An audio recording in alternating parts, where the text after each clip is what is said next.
good morning, everyone, and good day to those coming from different time zones. I'm Gabby Velasquez. I'll be your host for today's webinar session, and I welcome you all to the 13th session of UP Manila SILab Webinar Series IOL 2025. So at UPM SILab, we are motivated by a strong mission, which is, of course, to achieve universal health coverage through the digital health capacity building here in the Philippines.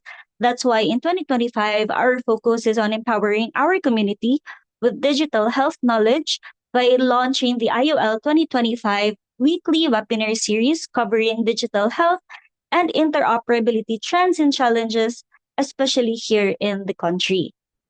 And in case you missed it, we actually have two sub-series. So we have the IOL 101 and the IOL 201 Community Connect. So this session, the IOL 101, provides foundational knowledge from local and global experts, while the 201 Community Connect features experts from our COP or Community of Practice members through community-led sessions.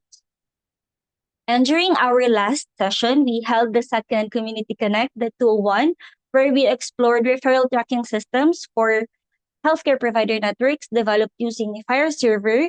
So this system was presented by Sir Noel Del Castillo of CUDOC and Sir Pavel Smirnov of AidBox, which aims to improve care coordination within the Philippine Universal Healthcare Framework. So, and for today, I thank you all for joining us. This will be an insightful webinar featuring our very own Dr. Alvin Marcelo. We are very privileged to have him again to share his expertise in a critical initiative in the Asia Pacific region, led by our technology partner, of course, the CSIRO Australia. Okay, but before we proceed, let me just share the house rules and reminders for today's session. All right. So this session is already being recorded, and by proceeding with the meeting, you are consenting to be recorded. I request everyone to kindly stay muted throughout the lecture. A new virtual background has also been provided to your email, so turning on your camera is very much appreciated, especially later during the picture taking. Again, we encourage everyone to please change your name for proper identification and add your affiliation beside your name for proper recognition. You may ask the hosts or co-hosts to change if you can't do so on your end. Also, we want this session to be engaging and interactive. So later, there will be a Q&A portion after the lecture. So please actively participate and don't hesitate to ask your questions. So you have three options. You can either use the raise hand function. You may type in your questions in the chat box, or if you want to ask anonymously, you may use the Q&A button. And lastly, please do not leave the session after the Q&A. We will be having a group photo, and we will be flashing the QR code to the certificate of participation evaluation form. Okay, so these are the criteria for the issuance of your electronic certificates of participation. So please be advised that the release of your e-certs may be delayed. So we apologize for the inconvenience. So for the community of practice, we are inviting new friends and colleagues to join UPM SILab's Community of Practice, which is a group of experts and practitioners all passionate about advancing standards and interoperability in healthcare, especially here in the Philippines. So you may sign up to receive our newsletter and join our WhatsApp group, or you can scan the QR code flashed in your screen. So again, please join our group and receive updates from UPM SILab. Everyone is welcome. All right. Okay, so I'll give you 3 seconds to, take a photo. Or I think someone will be pasting the link shortly. And thank you, Sir JR. Okay, and so for today's agenda, may I introduce our speaker for this session of IOL 101. So it is my great pleasure to introduce to the group Dr. Alvin Marcelo, or famously called as Doc Eloy. He is a general and trauma surgeon by training with over 25 years of experience in health informatics and academic surgery.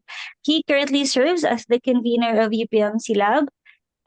Additionally, he is a professorial lecturer at UP Manila College of Medicine, director treasurer at the Asia eHealth Information Network, or AHIN, chairperson of Asia Pacific Association of Medical Informatics, or PAMI, president of the Philippine Society for Digital Health, and also the convener of the AHIN Community of Interoperability Labs, or AHIN COIL.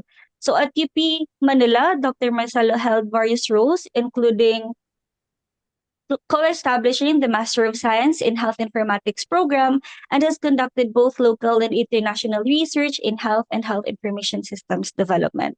All right. So now to present Strengthening Standards Capability Project, let us virtually welcome our very own convener, Dr. Alvin Marcelo. Over to you, Doc Eloy. Thank you, Gabby. Let me share my screen. Appreciate the number of people that are in the call right now. Thank you for your time. And if we can find the slides, there you go. All right. Thank you. Thank you for the interest in joining this call. I hope that after my presentation, it would be clearer to the people in the audience how they can participate, because this is not just the job of Standards and Interoperability Lab, but all of us as we engage digital health transformation in our respective institutions. You will start to realize that it's really a community effort. It cannot be done by a single person or by a single team. It needs to be a whole of organization effort, whole of society. And I hope to be able to share enough about the SSCP project so that you can find your own place in the whole scheme of things. My official title right now is UP Manila SILab Convenor. The UP Manila SILab is part of the National Institutes of Health National Telehealth Center right now.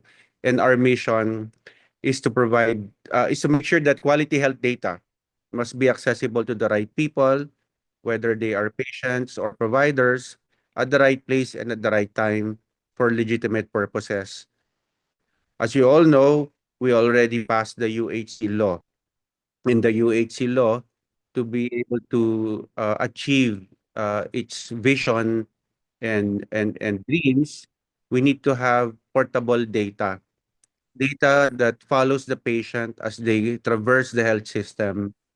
But we also need to make that secure and confidential. So that's really very challenging as to how we can make health data portable, but at the same time secure.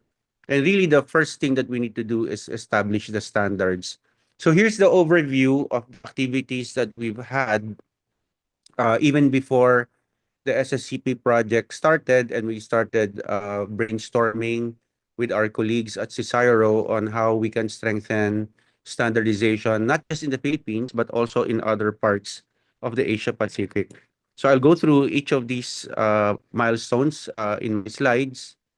But essentially, it started when Mr. Umer Nisar and Ms. Kate Ebril from the Commonwealth Scientific Industry Research Organization, I hope I got that right, Umer, collaborated with SILab way back in January 2024, and they visited Manila, the Chancellor Mike T, Director of NIH Eva Kutyongko, and PhilHealth Chief Information Officer Joey Aragon.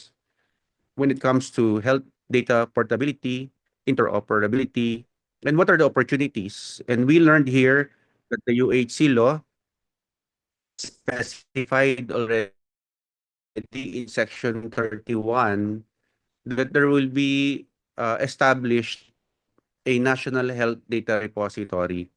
And this national health data repository will be the source of planning. And we thought that this was really a groundbreaking policy and legislation because it provided for the platform for which interoperability will happen.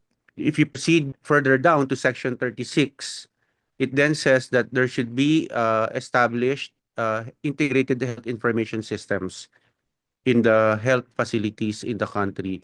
So with the combination of Section 31, the National Health Data Repository, and Section 36, the Integrated Health Information System, we now have the supporting and enabling legislation to start the transformation process for digital health. But where do we start? And I think that's one of the things that we learned when our colleagues from CSIRO visited us and they were sharing their own experiences in Australia. that governance is very important.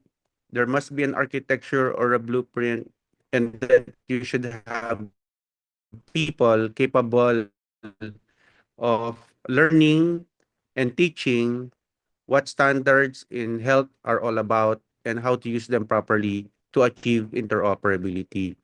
So a month after that, with support from UNICEF, the same team held a preparation workshop for the Philippine Digital Health Summit. This was held in Marco Polo Ortigas.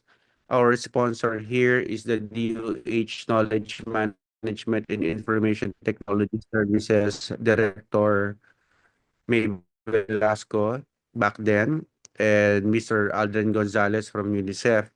And here we gathered the stakeholders from DOH and PhilHealth and brainstormed about how we can a month later at the Makati Diamond Residences. For those who have not yet read that, I will ask Gabby or any of the SILab team members to paste the proceedings report from the DOH website on the chat box. But essentially, in the Philippine Digital Health Summit, the output, for you to easily remember it, it's 888. So here, the Department of Health announced their 8-point action agenda, of which number 3 is leveraging technology for faster health services. The second 8 are the 8 priority outcomes. And here, Secretary Ted Herbosa emphasized the 8 areas where he wants digital health to be applied first.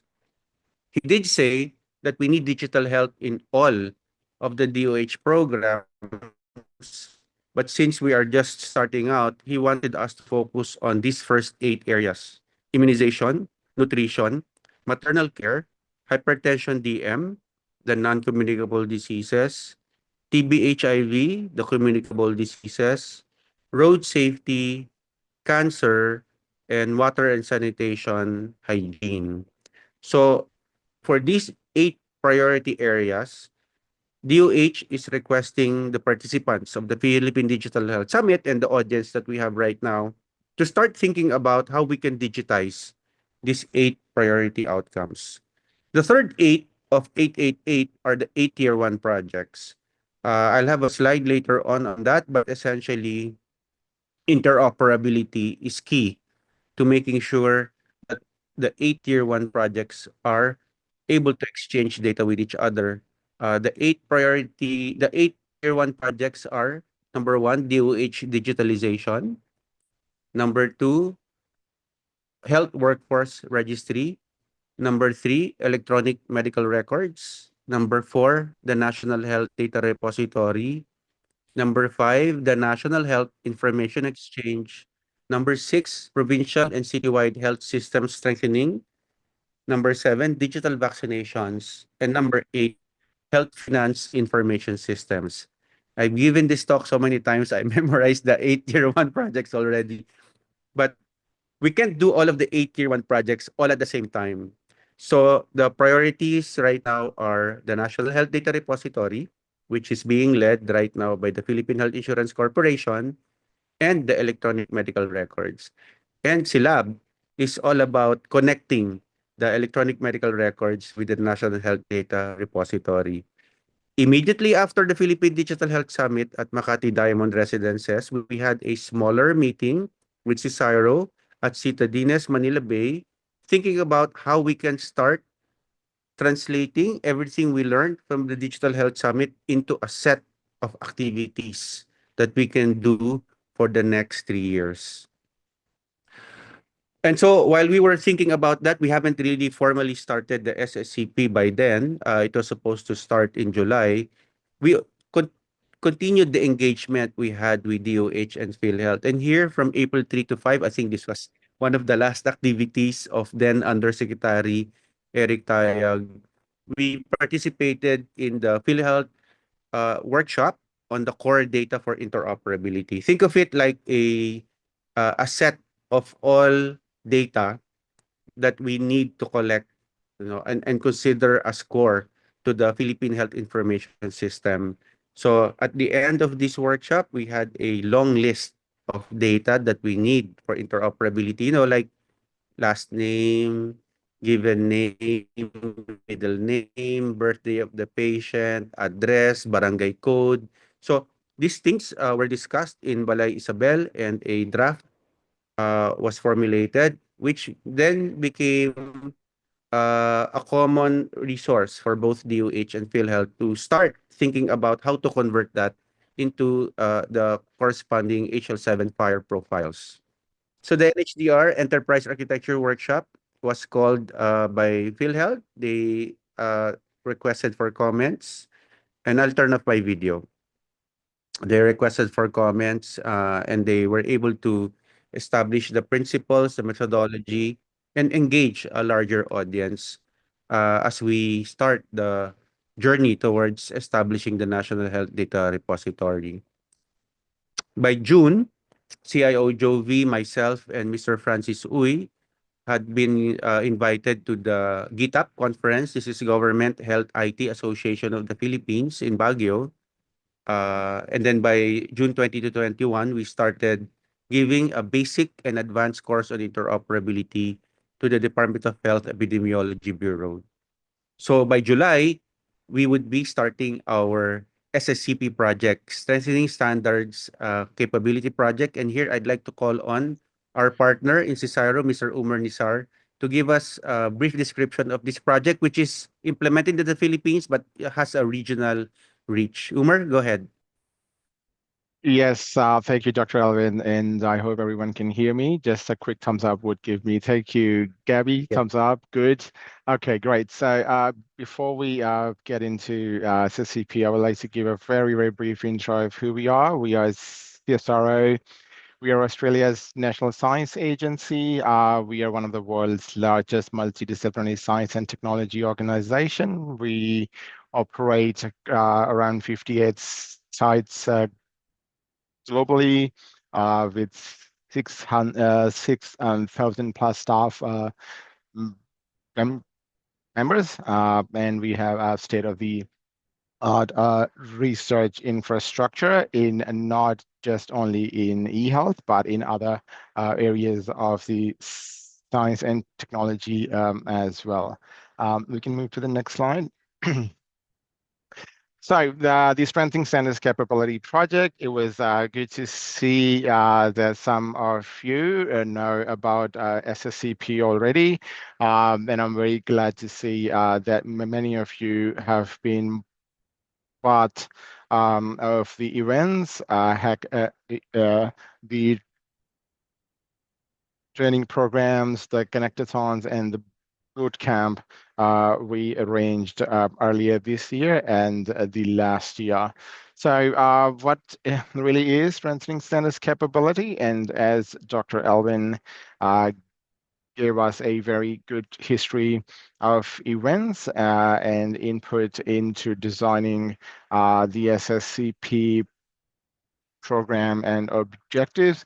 So we use all of that activity through the design workshop and the FHIR implementation planning and the other work that was aligned with the national planning activities. And we put together a high-level strengthening standards program. So it's a 3-year capacity development project for Southeast Asia and the Pacific region. The project is funded by CSIRO Australia and Australian Aid. We do have very strong partnership with international industry SMEs and organizations such as HL7 International and SNOMED, and we often invite them to our events and connectathons so that the whole digital health community can work together and upskill the expertise overall.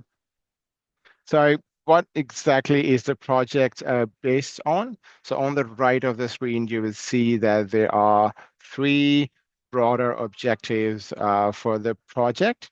It's to enhance capacity and localize expertise in digital health standards adoption and interoperability. to support that enhanced capacity and localized expertise, we are developing some technical infrastructure that would ease the entry into the digital health ecosystem for the entire health workforce. And with the help of one and two, third objective, we would really like to improve the access to electronic health data to improve the health outcomes. And we can already see that some of the work has started to happen already as an outcome of our events. Few days ago, there was a webinar on e-referral as well, and other work is on the way in this regard as well. Can we move to the next slide? Thank you. I often get asked why standards and interoperability, why you haven't focused on building infrastructure and tech apps and all those sort of things. So as you can see here, WHO ITU in their National eHealth Strategy Toolkit has highlighted that standards and interoperability is one of the core building blocks for the national digital health ecosystems. However, despite all this focus on the standards and interoperability, there is still uneven adoption across the countries. Many countries are still either at phase one or phase two of the implementation index for standards and interoperability.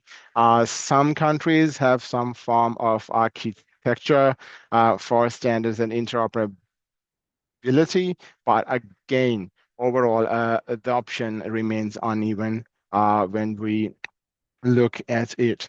So then why do we need to focus on interoperability? We simply believe that if you want to improve health outcomes, you need to connect health systems. So that is why when you have the right data available to you at the right time, only then you can improve the broader health outcomes and health policy making as well. So this is why we believe that standards and interoperability are the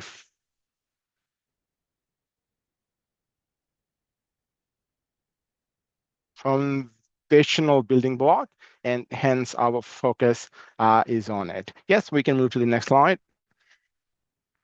So when we identified those three objectives, then the next step was how are we going to build a strengthening framework that we are going to implement SSCP around, and how we can build the capacity and upskill the localized expertise. So we developed a framework in collaboration with our stakeholders and our partners as well. So this is our three-dimensional capacity strengthening framework: learn, build, and connect. In the learn section, we're organizing a bunch of training program, academic and industry collaboration opportunities. Those of you who were involved in the FHIR fundamentals training program, we recently organized would understand, how we are connecting the training programs with very practical implementation of standards and interoperability that are happening overall in the digital health ecosystem. Before I go to the orange one, I'll go to the Connect. So Connect is where we are building communities of practice around the training program. So idea is once you participate in the training programs, then these smaller community, I think we lost slides, but I'll continue the idea is,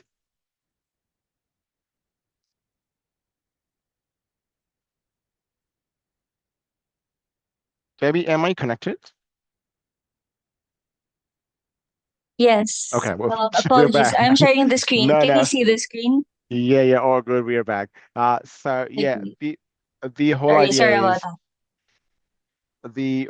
is that. once you have gone through the training program, then you can become part of this community of practice for ongoing learning and knowledge exchange. At the start of webinar, we invited you to join our community of practice here in the Philippines as well. But these community of practices are expanding. There are many more participants from across the regions as well, and that's exactly what we want to see here. You know, ideas float around, and people help each other to build the expertise. So after these two dimensions, we really believe that you need hands-on practice and training as well, because interoperability is about connecting the health systems. And until you put all that learning into a practical application of real-world health use cases, we think that the overall capacity building would not reach to 100%. This is where we are building a sandbox for advocacy, learning, and testing. The idea is everything you learn in the training programs and you talk about in the community of practices, you can practically explore it in the infrastructure that we are building. So we are putting together a reference implementation infrastructure where you can practically explore how all these things work together. You know, how an EMR would work with a SNOMED interface terminology, how EMR and a terminology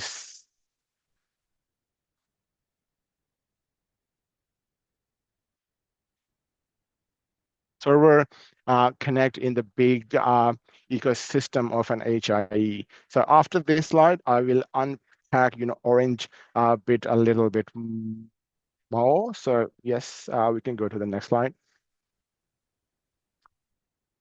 Yeah, so as I mentioned, we build this infrastructure for advocacy, learning, and testing. We want all our participants, all members, to explore and test big ideas. At this stage, we're building the infrastructure focus for Philippines, but the idea is that the infrastructure can be reused and scalable to the broader Asia Pacific region. We can go to next slide. So who can use the FHIRlab sandbox? So my very short answer is it's for everyone who would like to explore and work in the digital health standards and interoperability space. We have outlined some very high-level examples here that how you can use FHIRlab. If you're an implementer, you can test and validate your health apps. It will help you to develop your apps as per international best practices in standards and interoperability.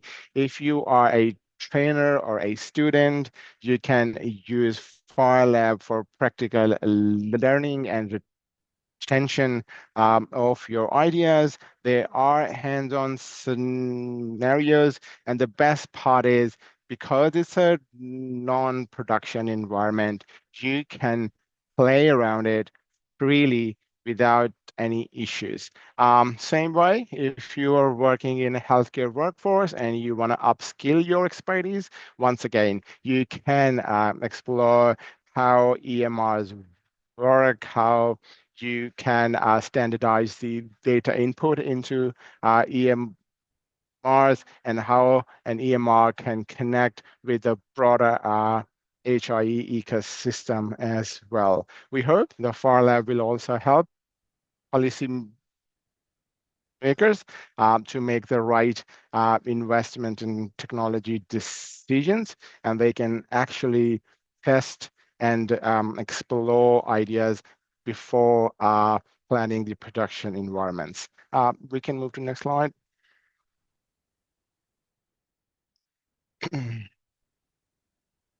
We can skip this slide. The architecture would answer it anyway. Yeah.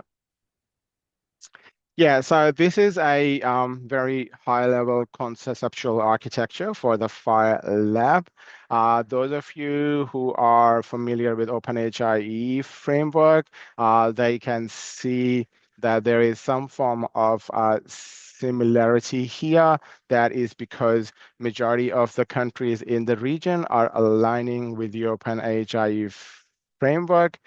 So this is where our FHIRlab conceptual model is inspired by the OpenHIE framework. You can see that we have added a bunch of point of care reference implementations. Those of you who were present at the February bootcamp, they already worked with 8box and smart apps from Google OHS. Those who were part of the Connectathon earlier, they worked with Onto Server and Happy, and how to connect apps with Happy as well. We're also building some developer tools as well, which will help accelerate the development of your own apps as well, such as Smart on Fire app launch and other technologies. So basically, we want the whole existing ecosystem to work with FHIRlab for advocacy, learning, and testing of their applications. We can move to the next slide, Dr. Alvin.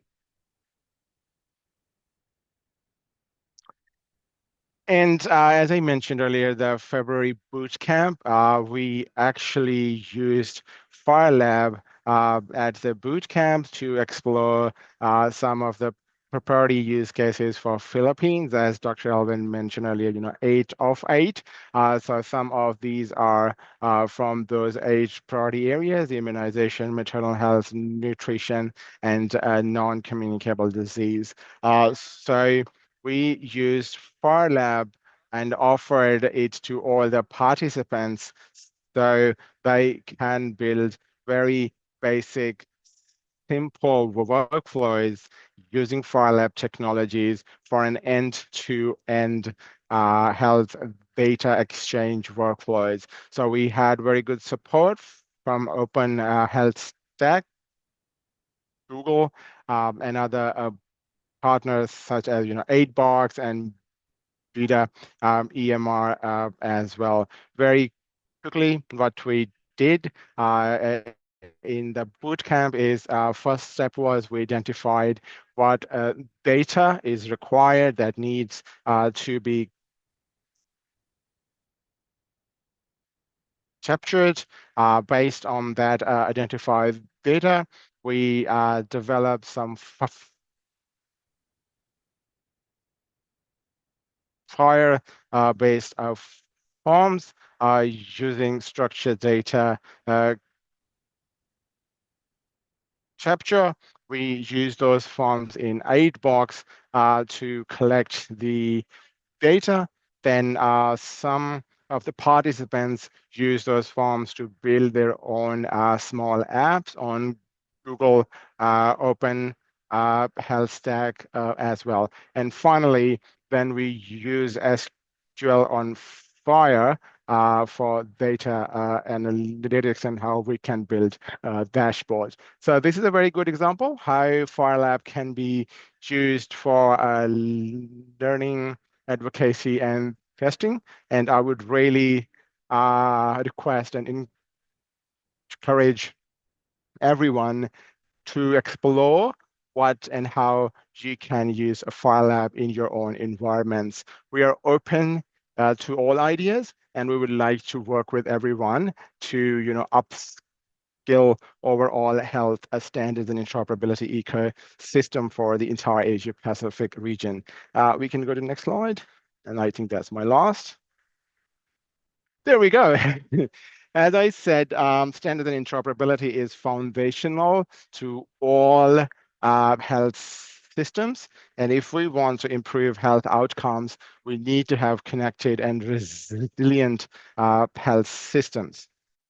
So far, it's been a great community participation from all the members and stakeholders. And as I mentioned, standards and interoperability is right at the heart of health systems to make a better health outcomes and resilient health systems. We need to connect data so that it is available for us to make the right decisions. And this is why we are open to work with all the global partners. And as you can see on the screen here, we work with the Department of Health, insurance companies, technology vendors, and standards development organizations as well. So thank you very much. And I look forward to see you all at one of our next events. When Dr. Alvin is here, he will explain you about that event. I am not going to spill the beans for it. And I will wait for him to introduce our next big event. So once again, thank you very much. And please explore the file lab, participate in the WhatsApp community of practice, and all ideas are very welcome and appreciated. Thank you, Gabby. So based on the strategies and objectives of the SSCP, we started embarking on partnering and making sure that we have the right people in the circle. As we enlarge the circle, Umer, I took over. And so uh, very quickly, 1 week, 1 month, 1 month after the start of SSCP, we already had a study tour to participate in the health innovation community in Brisbane, Australia, together with the Philippine contingent was Yusek Emmy Perez Chong, Yusek Molly, who is the CIO of the Department of Health, Miss Cherry Esteban from KMITS, um, Miss Roque, Emily Roque from PhilHealth, and myself. And the idea was to interact and exchange ideas with their counterparts in Australia and learn about what strategies work, what strategies do not work, and what might be their advice to the Philippines. Next slide, please. That was an interesting trip. We were able to also visit other startups and also established companies. This is the GEEKS cohort. This is the growing expertise in e-health knowledge and skills, hosted by the Department of Health together with USCDC. Yes, so the GEEKS launch in August 2024, and we offered FHIRlab as their laboratory. I think they're now in the middle of their projects, and we are just waiting for them to communicate and start using the platform. Next slide, please. And then we participated in iLead Bangkok. Again, this is a USCDC event, and here they learned about SSCP and the FHIRlab capabilities. And the iLead is actually informatics for leaders. So we hope to bring that technology back home in the Philippines. But as you all know, USCDC has some changes going on right now. So we'll follow up with them on when we can start our own iLead in the Philippines. Next slide, please. The Taiwanese, our colleagues in Taiwan, invited us, and we were able to experience a real-world connectathon. I presented UPM SILab, and Taiwanese counterparts were very eager to exchange ideas on how we can share knowledge and best practice. So they did an IPS connectathon in September 2024. Next slide, please. October 2024 was very busy. We had the Asia Pacific Association for Medical Informatics Conference and then a roundtable together with development partners, Department of Health and PhilHealth. We had TOT and prepare for the May Fire Fundamentals COT, and we had our Connectathon on terminology services. We were invited by the Philippine Cancer Improvement of the Hospital-Based Cancer Registry Systems on the latter part of October. Next slide, please.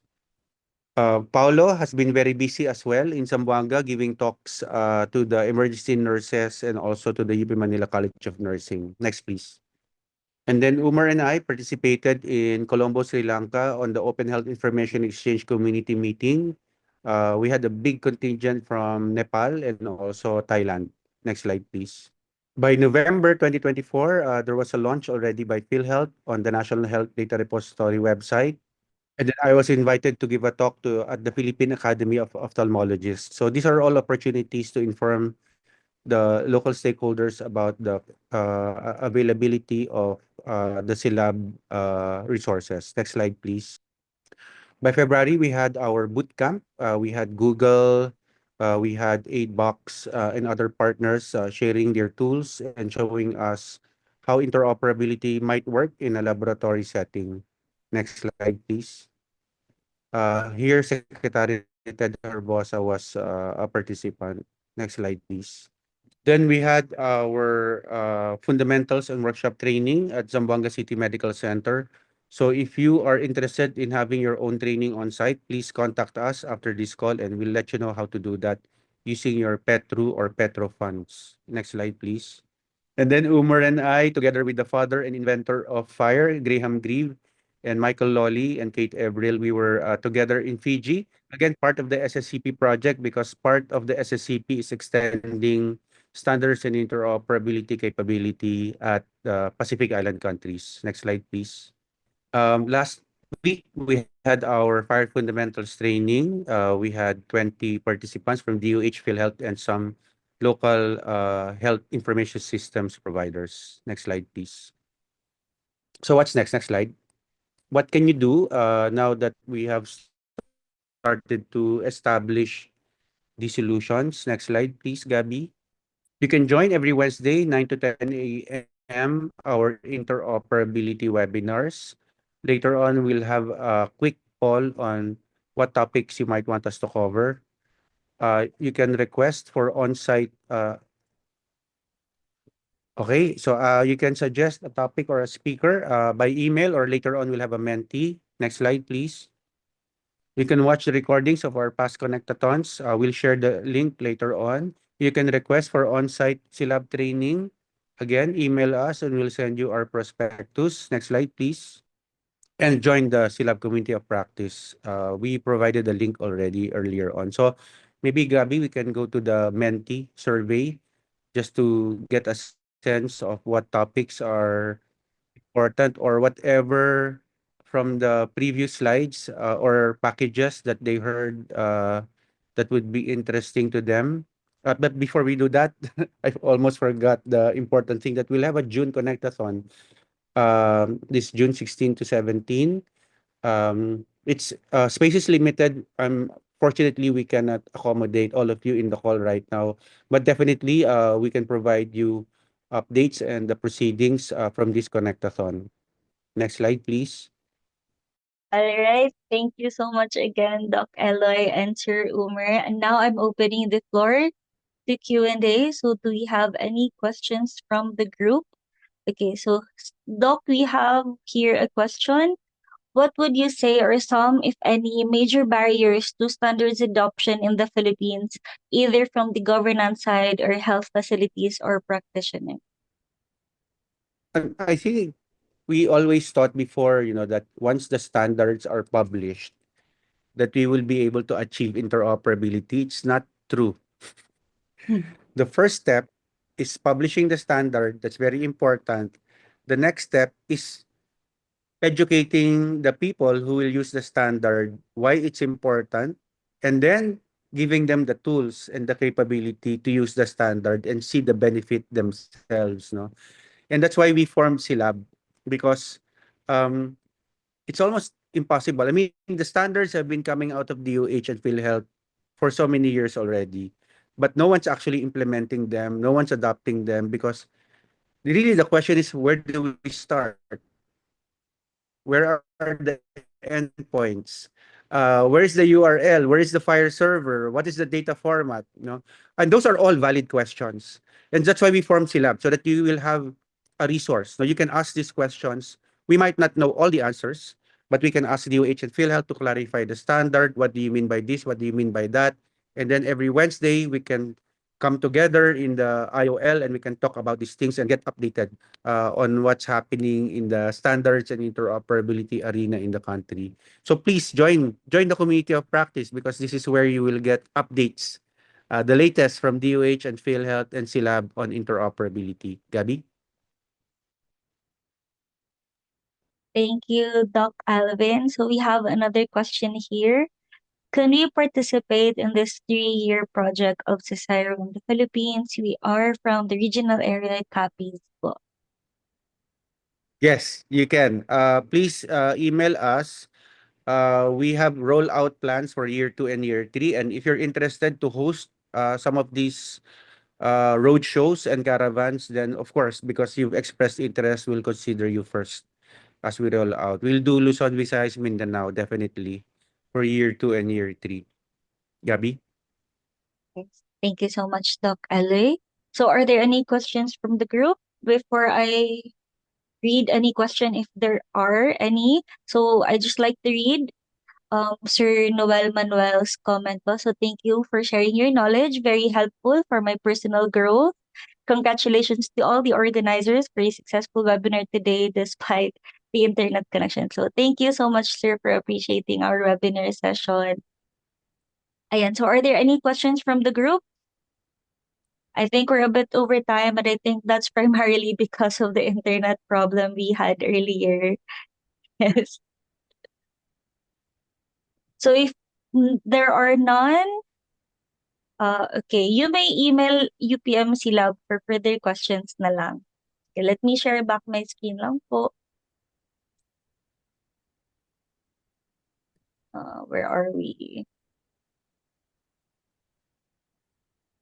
Alright, before we go to the group photo, I would just like to announce that again, the conversation doesn't have to end here. So please feel free to connect to UPM SILab. And just reminding everyone that next week we'll be having our third IOL 201 Community Connect, and we'll be hearing from 3 community members. So from Iligan City, from South Cotabato, and Zamboanga City. So they will be talking about the current state of interoperability at selected local sites here in Mindanao. So if you haven't registered yet, kindly scan the QR code flashed in your screen. Okay? But before we formally end this session, I invite everyone to please turn on your camera. Thank you to those who stayed. So let's have a group photo.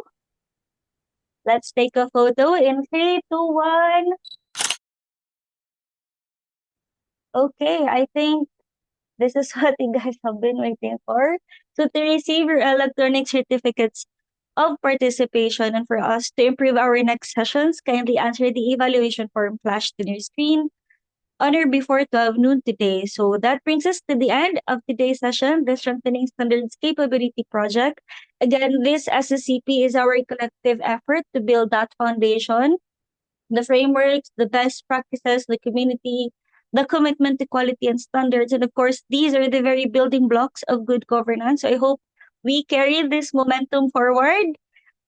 So marami dyan. our battle cry, malayo pa, pero malayo na. Once again, thank you. This is Gabby Velasquez. Magandang gabi sa lahat. Esther, magandang umaga. See you next week. Bye! Thank you, Doc Alvin. Thank you, Sir Umer. Thank you, everyone, for Thank you, joining us Gabby. Thank you, today. everyone. Thank you, Umer.